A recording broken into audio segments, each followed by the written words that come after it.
1월 25일 저희들에게 주신 하나님 말씀 다니엘 4장 19절로 27절까지 말씀입니다. 벨드사살이라 이름한 다니엘이 한동안 놀라며 마음으로 번민하는지라 왕이 그에게 말하여 이르기를 벨드사살아 너는 이 꿈과 그 해석으로 말미암아 번민할 것이 아니니라. 벨드사살이 대답하여 이르되 내 주여 그 꿈은 왕을 미워하는 자에게 응하며 그 해석은 왕의 대적에게 응하기를 원하나이다. 왕께서 보신 그 나무가 자라서 견고하여지고 그 높이는 하늘에 닿았으니 땅 끝에서도 보이겠고 그 잎사귀는 아름답고 그 열매는 많아서 만민의 먹을 것이 될 만하고 들짐승은 그 아래에 살며 공중에 나는 새는 그 가지에 깃들었나이다. 왕이여 이 나무는 곧 왕이시라. 이는 왕이 자라서 견고하여지고 창대하사 하늘에 닿으시며 권세는 땅 끝까지 미치심이니이다. 왕이 보신즉 한 순찰자 한 거룩한 자가 하늘에서 내려와서 이르기를 그 나무를 베어 없애라. 그러나 그 뿌리의 그루터기는 땅에 남겨두고 쇠와 놋줄로 동이고 그것을 들풀 가운데에 두라. 그것이 하늘 이슬에 젖고 또 들짐승과 더불어 제 몫을 얻으며 7대를 지내리라 하였나이다. 왕이여 그 해석은 이러하니이다. 곧 지극히 높으신 이가 명령하신 것이 내 주 왕에게 미칠 것이라. 왕이 사람에게 쫓겨나서 들짐승과 함께 살며 소처럼 풀을 먹으며 하늘 이슬에 젖을 것이요 이와 같이 7대를 지낼 것이라. 그때에 지극히 높으신 이가 사람의 나라를 다스리시며 자기의 뜻대로 그것을 누구에게든지 주시는 줄을 아시리이다. 또 그들이 그 나무 뿌리에 그루터기를 남겨두라 하였은즉 하나님이 다스리시는 줄 왕이 깨달은 후에야 왕의 나라가 견고하리이다. 그런즉 왕이여 내가 아뢰는 것을 받으시고 공의를 행함으로 죄를 사하고 가난한 자를 긍휼히 여김으로 죄악을 사하소서. 그리하시면 왕의 평안함이 혹시 장구하리이다 하니라. 아멘. 그루터기의 은혜도 있다라는 제목으로 오늘 아침 말씀 전합니다. 그루터기란 나무를 베고 남아있는 밑둥을 의미합니다. 이렇게 남아있는 그루터기의 나무는 광합성을 할 수가 없기 때문에 대부분의 나무들은 죽게 마련이지만 특정 나무를 제외하고는 또 그루터기에서 그 나무가 다시 자라난다고 합니다. 그래서 나무를 다시 자라게 하기 위해서 의도적으로 그루터기만 남기고 나무를 잘라내는 일이 있습니다. 이렇게 다시 나무가 자라게 되면 이전에 있던 흠집이라든지 상처는 모두 사라지고 다시 튼튼한 나무가 자라게 되는 것이죠. 오늘 본문은 느부갓네살의 두 번째 꿈을 다니엘이 해석해 주는 장면을 기록하고 있습니다. 이번에 꾸었던 꿈도 예사롭지 않은 꿈이었습니다. 간단하게 꿈을 정리하면 느부갓네살은 꿈에서 한 나무를 보게 됩니다. 그런데 그 나무의 크기가 어떻습니까? 하늘에 닿을 만큼 굉장히 컸습니다. 그리고 단순히 나무의 크기만 컸던 것이 아니라 이 나무는 아름답기도 했고 열매도 풍성했고 또 하늘과 땅에서 사는 많은 생명들이 그 나무에서 먹을 것을 공급받았다고 합니다. 그런데 한 순찰자가 내려오죠. 하늘에서 한 거룩한 자가 내려와서 그 나무를 베어 버립니다. 그리고 7년이라는 시간 동안 그 나무는 그루터기만 남은 채 더 이상 땅의 짐승과 공중의 새들에게 좋은 곳을 공급해 주지 못하게 되는 그런 형편이 되는 꿈이었습니다. 어떠십니까? 저희들은 이미 이 꿈의 의미를 알고 있지만 여러분이 이런 꿈을 꾸셨다면 범상치 않은 꿈이라는 것을 바로 느끼실 겁니다.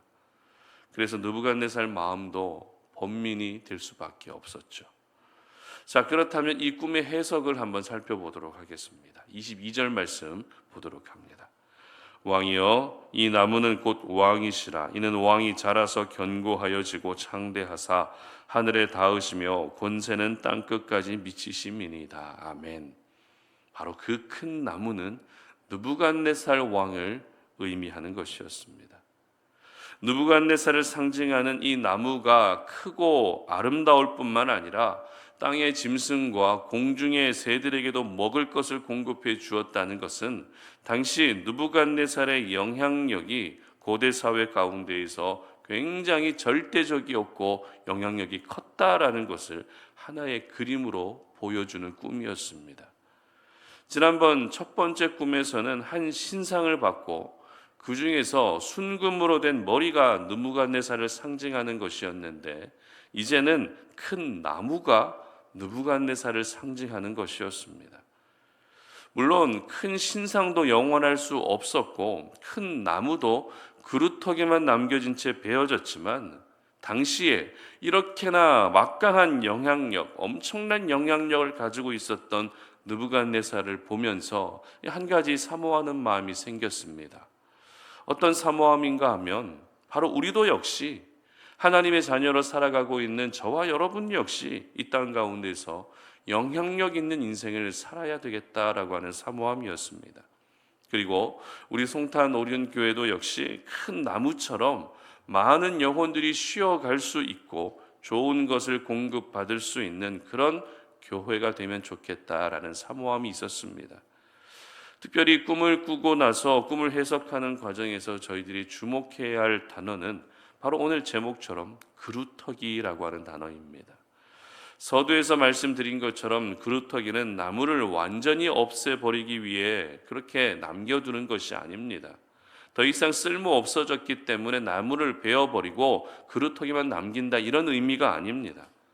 만약 나무를 완전히 없앨 목적이라면 그루터기를 남겨두는 것이 아니라 어떻게 해야 됩니까? 뿌리채 뽑아버리는 것이 낫습니다.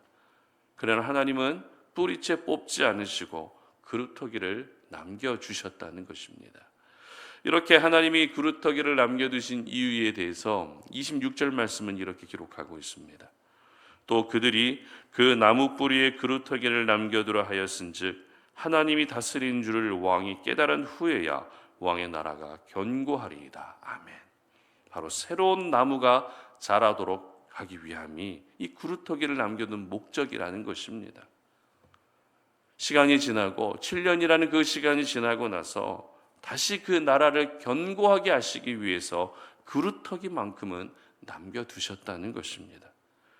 우리가 이 부분을 통해서 알 수 있게 되는 사실은 지금 큰 나무로 비유된 느부갓네살이 무언가 신앙적으로 도덕적으로 바르지 않다라는 것을 알 수 있습니다. 27절 말씀도 보시기 바랍니다. 그런즉 왕이여 내가 아뢰는 것을 받으시고 공의를 행함으로 죄를 사하고 가난한 자를 긍휼히 여김으로 죄악을 사하소서. 그리하시면 왕의 평안함이 혹시 장구하리이다 하니라. 아멘. 느부갓네살은 분명 세계 최강자입니다. 그러나 느부갓네살의 삶에는 죄가 떠나지 않았습니다. 가난한 자를 긍휼히 여기지도 않았고 오히려 폭군처럼 행동하는 그런 왕이었다라는 것을 알 수 있습니다. 분명 하나님이 허락하신 권세였습니다. 하나님이 허락하신 부와 영광이었습니다. 그러나 느부갓네살은 그 모든 것들을 잊은 채 공의를 행하지도 않았고 하나님을 경외하는 신앙도 갖추고 있지 않았던 것입니다. 그래서 하나님이 내리신 결론이 무엇이었습니까? 다시 그 나무를 새롭게 하자는 것이었습니다.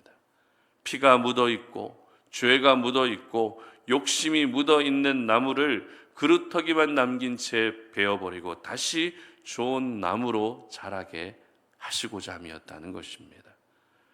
이렇게 그루터기를 남겨놓으신 느부갓네살을 향한 심판의 말씀을 통해서 저희들은 하나님의 중요한 두 가지 속성을 깨달을 수 있습니다. 첫 번째는 우리 하나님은 공의로우신 분이다라는 것입니다. 그리고 또 하나는 하나님은 은혜로우시다라는 것입니다. 언젠가 말씀드린 적이 있는데요. 공의라는 것은 죄를 눈 감고 계시는 것이 아니라 그 죄에 합당한 처벌이 내려지는 것이 바로 공의입니다.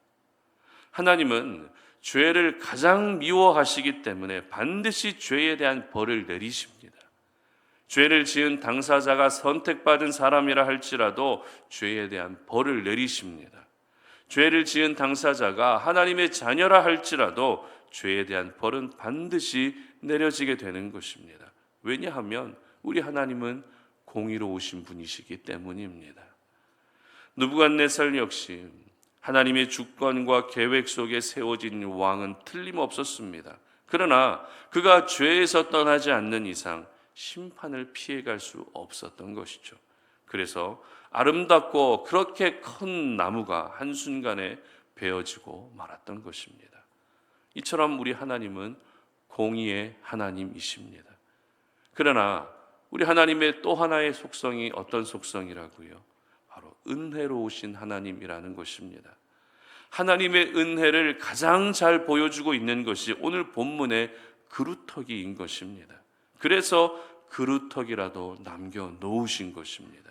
그래서 그루터기에서 새로운 나무가 자라게 하시는 것입니다. 그러므로 오늘 저희들은 그루터기의 은혜도 있다는 것을 기억할 수 있어야 되죠.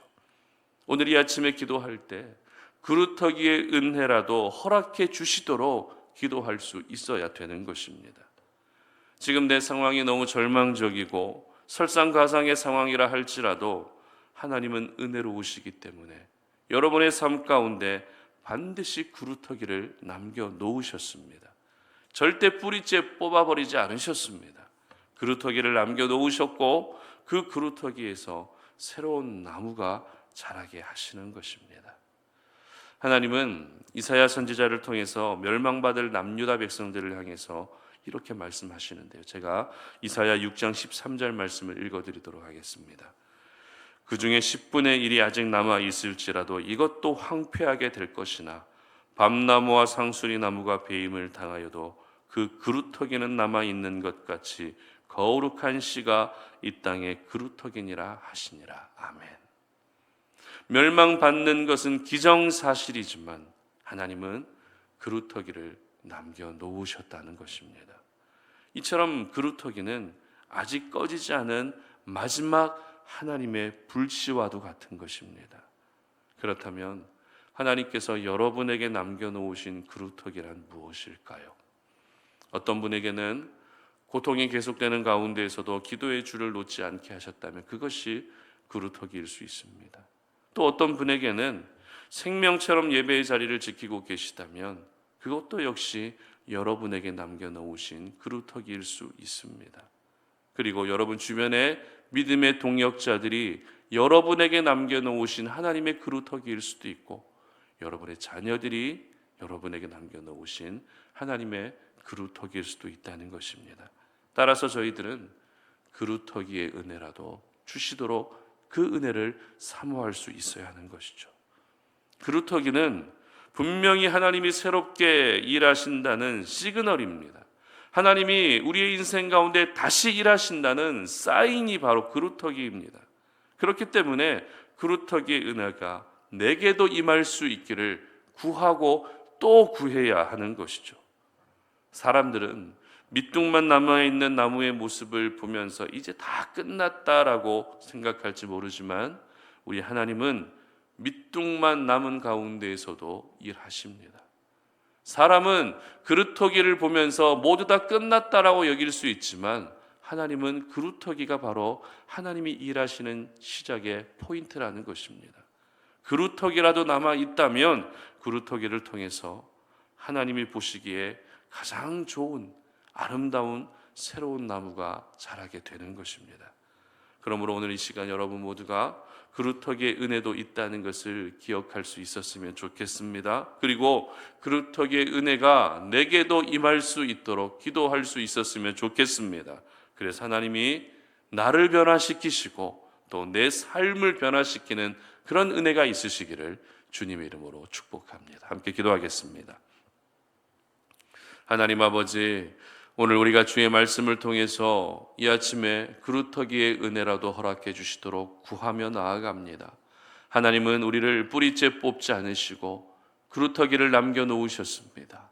우리 각자에게 가장 알맞는 가장 적합한 그루터기를 남겨놓으셔서 다시 우리가 하나님께 돌아갈 수 있고 다시 우리가 새로운 사람으로 변화될 수 있는 그런 여지를 남겨두셨습니다. 그렇기 때문에 오늘 이 시간 그루터기의 은혜도 있다는 사실을 기억하며 그 그루터기의 은혜가 우리 성도님들의 삶 가운데 가득히 임할 수 있도록 도와주시옵소서. 비록 지금은 절망적이고 비록 지금은 모든 것들이 소망이 보이지 않는 그런 상황이라 할지라도 하나님이 남겨놓으신 그루터기가 무엇인지를 깨닫게 하시고 그루터기의 은혜가 임할 수 있는 귀한 하루가 될 수 있도록 도와주시옵소서. 감사드리며 예수님의 이름으로 기도드립니다. 아멘.